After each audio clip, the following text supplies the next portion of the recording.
सपा मुखिया अखिलेश यादव ने संसद में कूदे लोगों पर दिया बड़ा बयान। सपा मुखिया अखिलेश यादव ने कहा कि 25,000 करोड़ से बनी इमारत को सुरक्षा ऐसी होगी कि यह किसी आने वाले बड़े षड्यंत्र की तरफ इशारा है। इंटरनल सिक्योरिटी सुरक्षा और लोगों को डराने की तैयारी तो नहीं। गूंगी बहरी सरकार को जगाने के लिए कूदे युवा। मुझसे प्रतिष्ठित अखबारों के लोगों ने बताया कि नौजवानों से पत्रकारों ने बात की तो पता चला कि उनको नौकरी रोजगार नहीं मिल रहा था, तभी किया ऐसा काम। गठबंधन को समेटने में लगे हैं अखिलेश यादव। इंडिया गठबंधन होगा। अखिलेश यादव ने सभी से की है अपील, साथ है और बीजेपी हटाए। 80 जिताओ, बीजेपी हटाओ। बीजेपी हटेगी तो ईवीएम भी हटेगी। जापान ने ईवीएम बनाई तो भी बैलेट पेपर से करवाता है चुनाव। जर्मनी से सुप्रीम कोर्ट ने कहा ईवीएम है, ईवीएम से पड़ा वो असंवैधानिक। मेरा मानना है कि आने वाले समय में परिवर्तन होगा, बीजेपी हटेगी और मैंने नारा दिया है कि सभी दल साथ आएं, खासकर जो समाजवादी पार्टी के साथ गठबंधन में थे। गठबंधन 80 हराओ का नारा देगा। जब 80 हारेंगे तभी भारतीय जनता पार्टी हटेगी और भारतीय जनता पार्टी हटने से ही देश खुशहाली के रास्ते पर जाएगा। इनके पास नारे तो नए नए हैं। अब कह रहे हैं कि डेवलप्ड कंट्री का सपना देख रहे हैं, जिनके वचन में कोई दम मतलब कहने और कथनी में अलग अलग हो। क्या कहा और क्या किया, इसका जनता को आकलन करना पड़ेगा। और अभी लोकसभा में जो नौजवान कूदे हैं, ये सही बात है कि सुरक्षा, और वहाँ पर सुरक्षा जो प्रधानमंत्री जी का ड्रीम प्रोजेक्ट था, अगर ड्रीम प्रोजेक्ट में जो लगभग 25,000 करोड़ का बना है, वहाँ की सुरक्षा ऐसी है तो मुझे लगता है कहीं ना कहीं साजिश भी है और षड्यंत्र भी है, क्योंकि कहीं इसी बहाने सरकार की कोई तैयारी तो नहीं है। कहीं इंटरनल सिक्योरिटी और सुरक्षा के बहाने लोगों को डराने की तैयारी तो नहीं है। एक तो सवाल वो खड़ा होता है और दूसरा सवाल खड़ा होता है, कई प्रतिष्ठित अखबारों ने कहा कि नौजवान बहुत त्रस्त थे।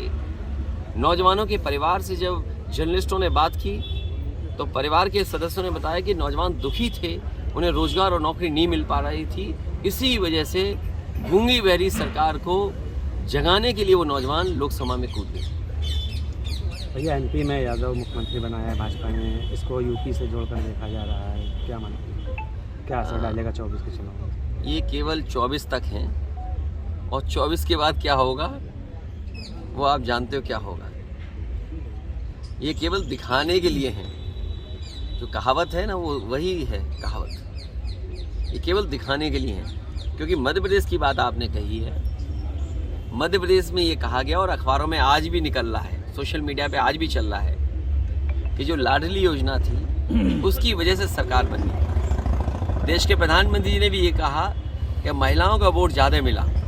अब आप खुद कल्पना करिए कि लोकतंत्र में जिस नेता की वजह से सरकार बनी हो, वही मामा दुखी हो। मामा को दुखी करना ये अच्छी बात नहीं है। ये इसका और इसका परिणाम जो आने वाला है तो वो आने वाले समय में 24 को आप देख लेंगे। 24 भैया, इंडिया गठबंधन को लेकर क्या? इंडिया गठबंधन होगा और मैंने पहले भी कहा कि ये जो परिणाम आए हैं इससे इंडिया गठबंधन और मजबूत होगा। और ईवीएम को लेकर आपने भी जनसंग्रह की बात करी थी।